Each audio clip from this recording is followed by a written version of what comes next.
Have you ever felt frustrated in conversations, noticing that people just aren't listening, or worse, that you aren't listening? Honestly, being a good listener is not that hard, though. We live in a world where talking seems more important than hearing, where everyone is eager to share their story, but few are truly present to understand another. The result? Miscommunication, shallow connections, and friendships that never deepen. The problem isn't that people don't care, it's that we haven't been taught how to listen. And the irony is, learning to listen well doesn't just help others, it transforms your own life, making relationships richer, conversations deeper, and even your own self-understanding sharper. Why listening feels hard. Most of us assume that conversation is about talking. We think the more we speak, the more interesting our lives appear. And sure, there is a natural pleasure in hearing the sound of our own voice. But that's not the real reason people talk. The real pleasure lies in understanding ourselves, figuring out who we are, what we feel, and what we want next. Here's the twist. The path to self-understanding isn't always through talking. Surprisingly, we often understand ourselves best by listening to others. And yes, even people who don't seem extraordinary. Every conversation carries hidden lessons, and every story told has pieces of our own lives hidden within it. The secret of great conversation. What separates a shallow conversation from a meaningful one is active, intentional listening. Carl Rogers, one of the most revolutionary psychologists of the 20th century, showed that listening carefully, empathetically, and non-judgmentally could help people discover insights about themselves. He called it person-centered therapy, and the cornerstone was active listening. Active listening isn't just staying quiet while someone talks. It's a skill, a set of tools you can learn and practice. It involves presence, empathy, reflection, and subtle guidance, helping someone clarify their thoughts without taking over the conversation. The tools of active listening. The first tool is presence. Don't just hear words, be there, truly, fully. Make eye contact, lean slightly forward, show subtle encouragement. A nod, a or a soft go on. These tiny signals tell the other person, I am with you. Next, paraphrase and reflect. Repeat back what you think they said in your own words. Keep it casual, natural, and non-judgmental. This does two things. It ensures you're understanding correctly, and it helps the speaker clarify their own thoughts. Then comes emotion labeling. Identify and name what they are feeling. It sounds like you were frustrated, or I can see that made you really happy. You might get it wrong sometimes, and that's okay, but the attempt shows empathy, builds trust, and deepens connection. Finally, curiosity with boundaries. Ask thoughtful questions. What made that situation so difficult for you?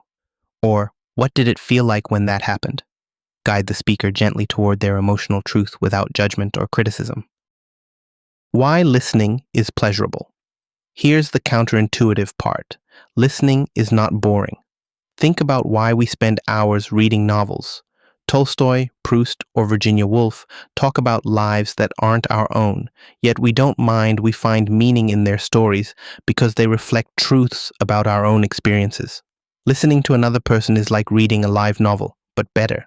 Each person has universal truths hidden inside personal stories, and if we learn to focus on those truths, we discover not only their lives, but also ourselves. Great writers know how to extract the universal from the particular.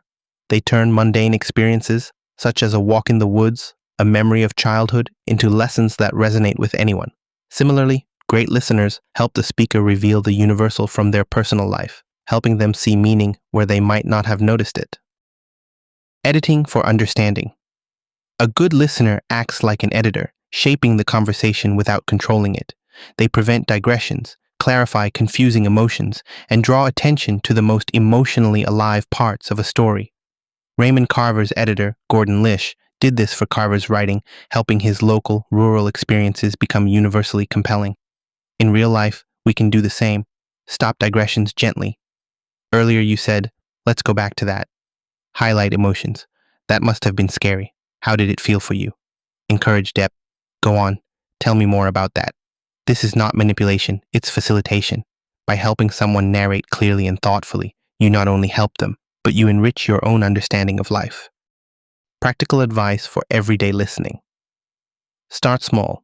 In your next conversation, Be fully present. Put your phone away. Focus entirely on the speaker. Use minimal encouragers. Nod, say I see, or softly prompt them.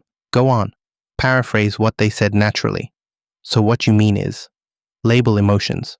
It seems like that made you frustrated, or that must have been exciting. Encourage clarification and reflection. Why did that affect you so much? Or what did that moment teach you? Don't judge or moralize. Accept their vulnerability. Separate disagreement from judgment. You can disagree while still showing respect and warmth. Practice these consistently, and over time, listening becomes second nature. The conversations you have will be richer, your friendships deeper, and your understanding of yourself and others profoundly enhanced. Listening is the most underrated life skill, and perhaps the most transformative. When we listen well, we help others clarify their thoughts, understand their emotions, and feel truly seen. At the same time, we discover truths about ourselves, gain empathy, and strengthen our ability to connect meaningfully with others.